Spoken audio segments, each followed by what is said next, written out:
দর্শক, কিছুক্ষণ আগে সেখানকার সবশেষ খবর জানিয়েছেন সহকর্মী মোহাম্মদ জাফর উদ্দিন। গত 23 সেপ্টেম্বর খাগড়াছড়িতে এক মারমা কিশোরীকে গণধর্ষণের ঘটনাকে কেন্দ্র করে খাগড়াছড়িতে ঢাকার সড়ক অবরোধ গতকাল রাত 11টা থেকে উদ্যোগ করেছে যুগ্ম ছাত্র জনতা। তারা এক বিজ্ঞপ্তিতে জানিয়েছে খাগড়াছড়ির যে সনাতন ধর্মাবলম্বীদের দুর্গাপূজা, এই দুর্গাপূজাকে সম্মান জানিয়ে এবং প্রশাসনের সাথে তাদের বৈঠকে যে 8 দফা দাবি, ওই দাবি প্রশাসনের কাছ থেকে পূরণের আশ্বাসে তারা এই সড়ক অবরোধ উদ্যোগ করেছে। এই সড়ক অবরোধ উদ্যোগ করার পর থেকে আজ সকাল থেকে দূরপাল্লার যান চলাচল শুরু করেছে এবং স্বাভাবিকভাবে খাগড়াছড়িতে যান চলাচল শুরু করেছে।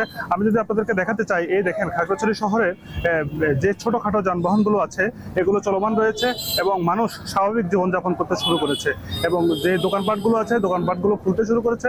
মানুষ তাদের জীবনযাপনের যে অফিসিয়াল যে কার্যক্রম বা বাজারঘাটের যে কার্যক্রম সব করতে শুরু করেছে। তারা তাদের সব কাজ সুন্দরভাবে করা শুরু করেছে। তবে বলে রাখি এটা কথা যে আজকে পঞ্চম দিনের মতো খাগড়াছড়িতে যে 144 ধারা জারি, 144 ধারা আজকে পঞ্চম দিনের মতো অব্যাহত রয়েছে।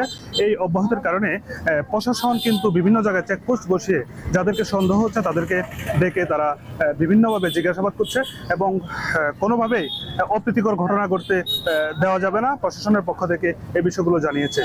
খাগড়াছড়ি থেকে পঞ্চম দিনের মতো 144 ধারা জারি, এই ছিল আমার কাছে সর্বশেষ।